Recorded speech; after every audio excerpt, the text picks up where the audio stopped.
যত পর্দাশীলা তার সন্তান তত সাহসী, তত বীর বিক্রম, তত বীর পুরুষ।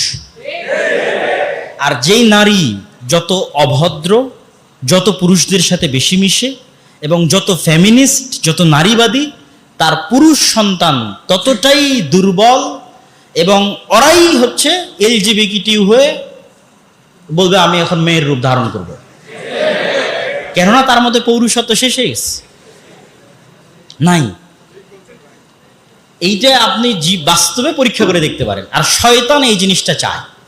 এই জন্য খালিদ ইবনুল ওয়ালিদ, তারেক বিন জিয়াদ কেমন মেয়ের পেট থেকে জন্ম নিবে যে খুবই কোমল, খুবই নম্র, খুবই পর্দাশীলা, তার পেট থেকে খুবই ভয়ঙ্কর লেভেলের বীর বিক্রম, বীর পুরুষ, বীর মুজাহিদ জন্ম নেবে। তো এই জন্য ইসলাম চায় যে মেয়েরা এই সাইডটা দেখভাল করুক, পরিবার দেখভাল করুক, সন্তানকে খুব ভালোবাসা দিক।